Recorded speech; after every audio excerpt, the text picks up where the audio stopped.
Yo, what's good? Big Z here, and today I'm going to show you guys how to make this.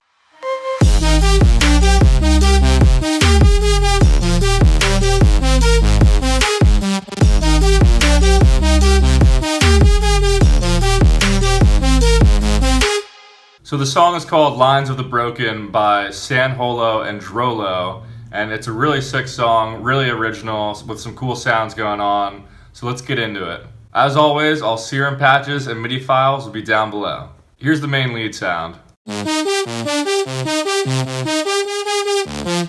Oscillator A is a DS, saw, and tri wavetable. Wavetable position all the way to the left.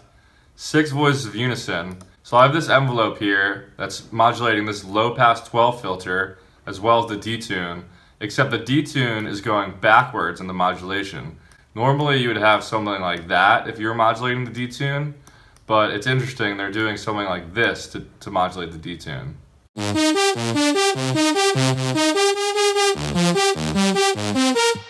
To give the song more of an analog feel, I have LFO1 here modulating both the fine pitches of both oscillators. So you drag the LFO to the fine pitch on both of them, and I'm modulating each one about 12 cents up and down. I have the rate of this LFO here set to 1.5 hertz.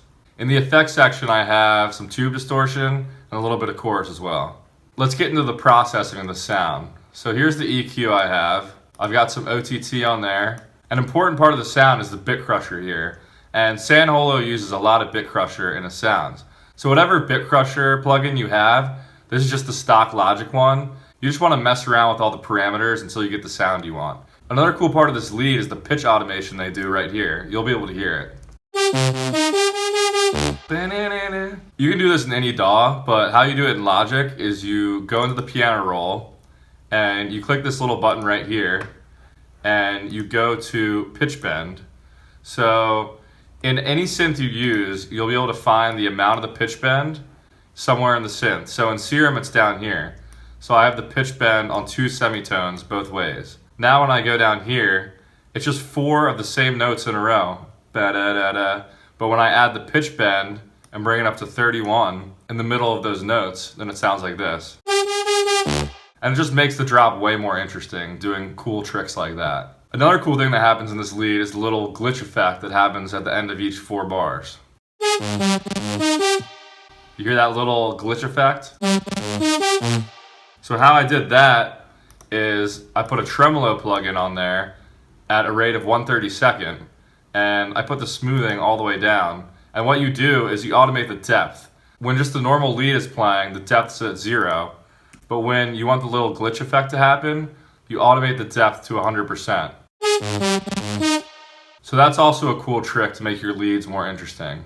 Next up, let's talk about the 808. So I have the 808 here. It's just an 808 sample I got from Splice, and it's called BQ808 Blaster.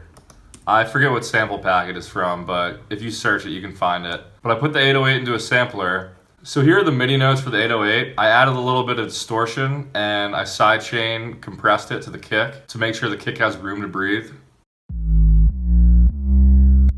And in this one part, you'll hear that there's a huge 808 slide down, an octave down.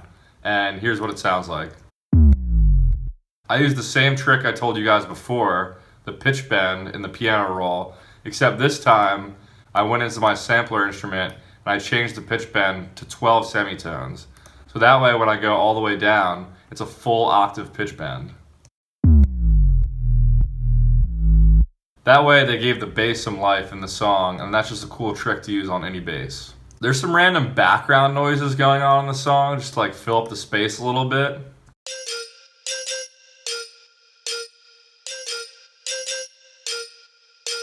It's just a bell layered with a flute. I couldn't tell exactly what the sound sounded like because it's buried deep in the mix. I think what I came up with is close enough to fill up the space. I'm gonna go ahead and solo all the drums. Here's what they sound like.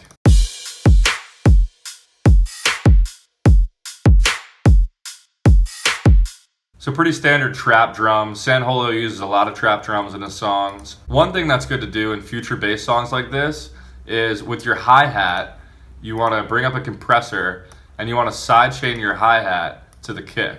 So that way it ducks whenever the kick is playing. It just gives the hi-hat way more movement and makes it more interesting. So you can see every time the kick is playing, the hi-hat volume is ducking. That's it for this one. Hope you guys enjoyed it. Make sure to follow me on Instagram below to stay up to date with what I'm doing. And I'll catch you guys in the next video. Peace.